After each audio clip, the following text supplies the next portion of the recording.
முகநூலில் விளம்பரம் செய்து விஸ்கி ஐஸ்கிரீம் விற்பனை செய்த வடநாட்டு வியாபாரி உள்ளிட்ட பலர் ஐதராபாத்தில் கைதாகியுள்ளனர்.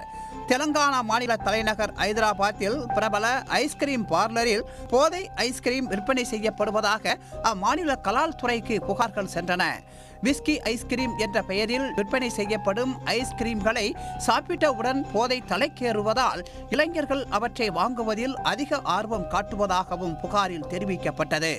இதையடுத்து ஐதராபாத் ஜூப்ளி ஹில்ஸில் அமைந்துள்ள பிரபலமான அரிகோ கஃபே ஐஸ்கிரீம் பார்லரை கலால் துறை அதிகாரிகள் முற்றுகையிட்டு அதிரடி சோதனை மேற்கொண்டனர்.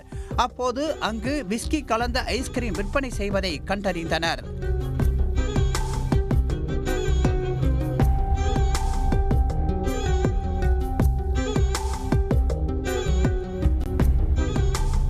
விஸ்கி ஐஸ்கிரீம் பார்லர் உரிமையாளர் புத்திசாலித்தனமாக சந்தைப்படுத்துவதும் பாரம்பரிய ஐஸ்கிரீமுடன் கணிசமான அளவு விஸ்கியை கலந்து பிரிமியர் விலையில் விற்பனை செய்வதும் கண்டுபிடிக்கப்பட்டதாக கலால் துறை அதிகாரிகள் தெரிவித்துள்ளனர்.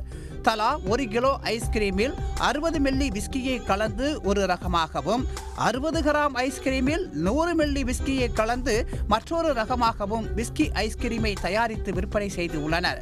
விற்பனைக்காக வைக்கப்பட்டு இருந்த மொத்தம் 11.5 கிலோ எடையுள்ள 23 யூனிட் சட்டவிரோத ஐஸ்கிரீம் கைப்பற்றப்பட்டு உள்ளது.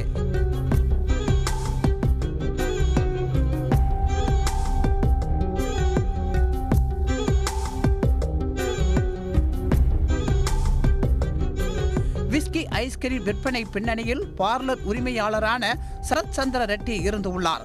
அவர் மற்றும் அவரது 2 ஊழியர்களான தயாகர் ரெட்டி மற்றும் ஷோபன் ஆகியோரும் கைது செய்யப்பட்டனர். ரெட்டியும் அவரது கூட்டாளிகளும் தங்கள் விஸ்கி ஐஸ்கிரீம் தொடர்பாக ஃபேஸ்புக்கில் விளம்பரப்படுத்தி இளைஞர்களை கவர்ந்திருப்பதும் கண்டறியப்பட்டு இருப்பதாக கலால் துறை கண்காணிப்பாளர் பிரதீப் ராவ் கூறியுள்ளார். குழந்தைகளுக்கு மதுபானம் கலந்த பொருட்களை விற்பது விதிமீறல். அத்தகைய நபர்கள் மீது கடுமையான நடவடிக்கை எடுக்கப்படும் என்றும் அவர் அறிவித்துள்ளார். விஸ்கி ஐஸ்கிரீம் சுவையாக இருப்பதால் இளைஞர்கள் மட்டுமின்றி குழந்தைகள், பெண்கள் இந்த பார்லருக்கு வந்து வாங்கி சென்று உள்ளனர். இந்த விற்பனை மிகவும் ரகசியமாகவே நடந்து உள்ளது. இவர்களிடம் இருந்து மொத்தமாக ஐஸ்கிரீம் ஆர்டர்களை யாராவது பெறுகிறார்களா? எவ்வளவு காலமாக இந்த தொழிலை நடத்தி வருகிறார்கள்? அவர்களின் வழக்கமான வாடிக்கையாளர்கள் யார்? நகரத்தில் ஒன் அண்ட் ஃபைன் ஐஸ்கிரீம் கிளைகள் எங்கே உள்ளன என்பது குறித்து கைதானவர்களிடம் தீவிர விசாரணை நடத்தப்பட்டு வருகிறது. தெலங்கானாவில் உள்ள பள்ளி, கல்லூரிகள் அருகே கஞ்சா சாக்லேட் விற்பனையும் நடைபெறுவதாக புகார் எழுந்தது. சமீபத்தில் முதல்வர் ரேவந்த் ரெட்டி தெலுங்கானாவை போதையில்லா மாநிலமாக மாற்ற வேண்டும் என்று அதிகாரிகளுக்கு உத்தரவிட்டு முழு சுதந்திரமும் வழங்கியுள்ளார். போதை விற்பனை தொடர்பான குற்றச்சாட்டுக்கு உள்ளானவர்கள் யாராக இருந்தாலும் தயங்காமல் நடவடிக்கை எடுக்க வேண்டும் என்றும் கட்டளையிட்டு உள்ளார். இதையடுத்து போதைப் பொருள் விற்பனையாளர்கள் மீது கலால் துறை அதிகாரிகள் நடவடிக்கை பாய்ந்து வருகிறது. அதன் விளைவாகவே தற்போது விஸ்கி ஐஸ்கிரீம் விற்பனை அம்பலமாகி இருப்பது குறிப்பிடத்தக்கது. உடனுக்குடன் செய்திகளை தெரிந்து கொள்ள சன் நியூஸ் பெல் ஐகானை கிளிக் பண்ணுங்க.